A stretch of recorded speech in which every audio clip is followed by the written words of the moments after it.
वैसे तो हमारे देश में देवी देवताओं के काफी मंदिर बने हैं, लेकिन क्या आपने कभी सुना है किसी सैनिक का मंदिर?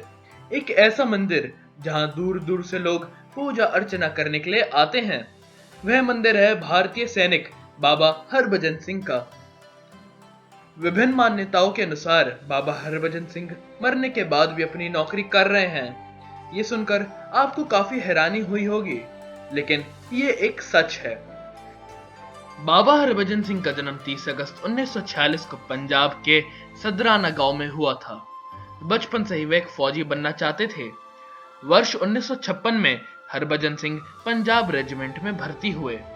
30 जून 1965 को हरभजन सिंह को एक कमीशन का कार्यभार सौंपा गया, जिसके बाद उन्हें 14th राजपूत रेजिमेंट में तैनात किया गया। वर्ष 1965 के भारत पाकिस्तान युद्ध में उन्होंने महत्वपूर्ण भूमिका निभाई, जिसके चलते उनका स्थानांतरण 18th राजपूत रेजिमेंट में हुआ। वर्ष 1968 में हरभजन सिंह 23rd पंजाब रेजिमेंट के साथ पूर्वी सिक्किम में तैनात किए गए।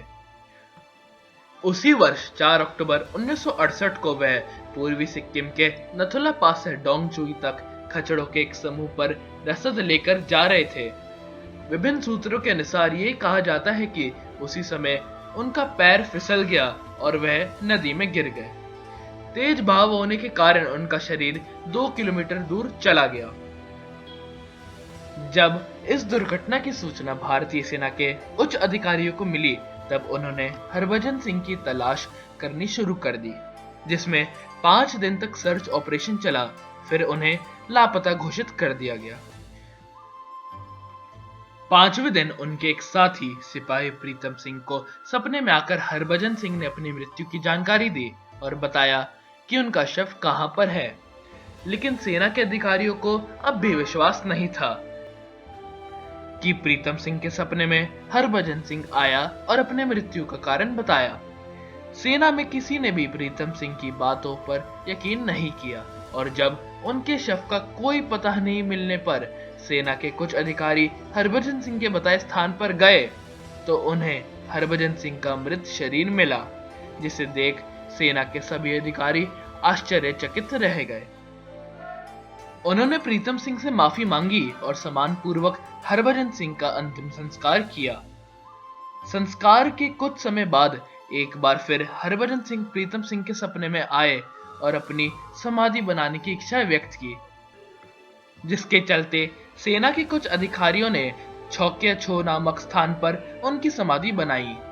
विभिन्न सैनिक अधिकारियों के अनुसार कहा जाता है कि मृत्यु के बाद भी बाबा हरभजन सिंह अपनी ड्यूटी करते हैं और चीन की सभी गतिविधियों पर नजर रखते हैं और समय समय पर सैनिकों को सतर्क करते रहते हैं। ऐसा कहा जाता है कि अन्य सैनिकों की तरह हरभजन सिंह को भी शहीद होने के बाद 2 महीने की छुट्टी दी जाती है, जिसमें उनका सामान एक ट्रेन के माध्यम से उनके घर तक पहुंचाया जाता है, जिसके लिए टिकट भी बुक करवाई जाती है और स्थानीय लोग उनके सामान को लेकर जुलूस के रूप में उन्हें रेलवे स्टेशन तक छोड़ने जाते हैं। बाबा हरभजन सिंह मंदिर में उनके जूते और बाकी का सामान रखा गया है, जिसकी भारतीय सेना के जवान चौकीदारी करते हैं और उनके जूते को प्रतिदिन पॉलिश भी करते हैं। वहां पर तैनात सिपाहियों का कहना है कि रोज उनके जूते पर कीचड़ लगा हुआ होता है और उनके बिस्तर पर सलवटें भी दिखाई पड़ती हैं। भारतीय सेना के अलावा चीन की सेना का भी मानना है कि उन्होंने रात के समय बाबा हरभजन सिंह को घोड़े पर सवार होकर गश्त लगाते हुए देखा है। बताया जाता है कि नथुला में जब भी भारत और चीन के बीच फ्लैग मीटिंग होती है, तो चीन सेना बाबा हरभजन सिंह के लिए एक अलग से कुर्सी लगाते हैं। अगर आपको वीडियो पसंद आया तो लाइक, शेयर और सब्सक्राइब करना ना भूले और नीचे दिए गए बेल आइकन को भी जरूर दबाएं। जय हिंद, जय भारत।